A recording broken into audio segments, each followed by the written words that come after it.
Assalamualaikum warahmatullahi wabarakatuh. Saya Muhammad Farid Ziyadi. Saya siswa kelas 11 dari SMK YPI Piptojo, jurusan Teknik Komputer dan Jaringan atau TKJ. Di sini saya akan membahas tentang administrasi infrastruktur jaringan atau AIJ. AIJ adalah tugas administrator jaringan yang mengelola jaringan komputer pada skala besar maupun kecil.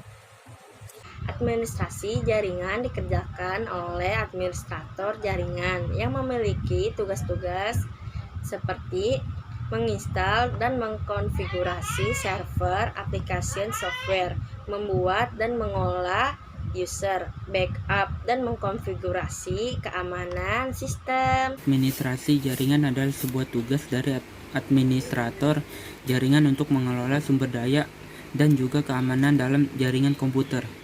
Macam-macam alat infrastruktur jaringan yaitu yang pertama router, yang kedua kartu nirkabel, yang keempat LAN, yang kelima modem, yang keenam bright, yang ketujuh hub, yang ke-8 switch, dan lain-lainnya. Router adalah perangkat jaringan yang menghubungkan dua atau lebih jaringan sehingga data dapat dikirim dari satu jaringan ke jaringan lainnya.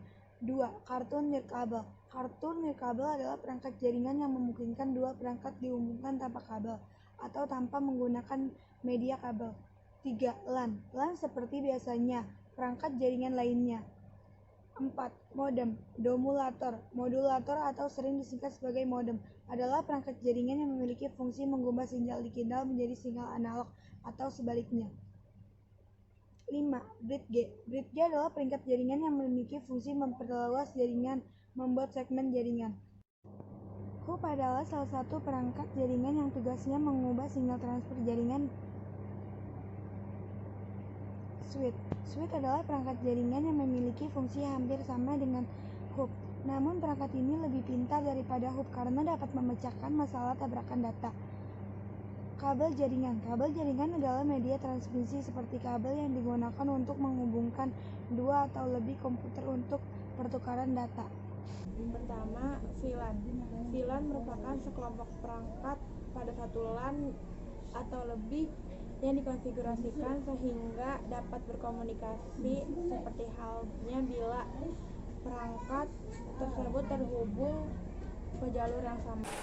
VLAN memungkinkan beberapa jaringan IP dan jaringan kecil atau subnet max berada dalam jaringan switch yang sama. Agar komputer bisa berkomunikasi pada VLAN yang sama, setiap komputer harus memiliki sebuah alamat IP dan subnet max yang sesuai dengan VLAN tersebut. Berikut fungsi VLAN. VLAN memberikan sebuah metode untuk membagi satu fisik network ke banyak broadcast domain.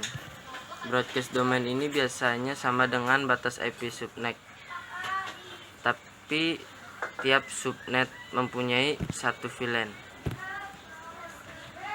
VLAN membolehkan banyak virtual LAN berdampingan dalam sebuah fisik LAN atau switch. Jadi, semisal ada dua mesin yang terhubung dalam sebuah switch, keduanya tidak dapat mengirim Ethernet frame ke mesin lain, meski dalam satu kabel yang sama. FLAN. Jenis-jenis FLAN yaitu default FLAN adalah FLAN yang sudah ada sejak pertama kali switch dihidupkan.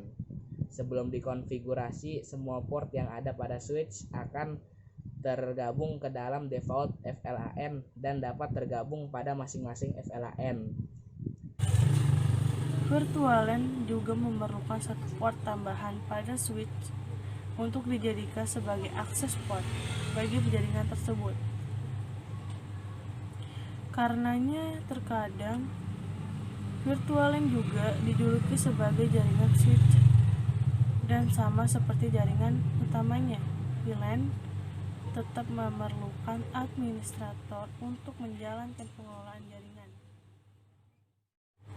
Sekian dari saya, mohon maaf jika ada penyalahgunaan kata. Assalamualaikum warahmatullahi wabarakatuh.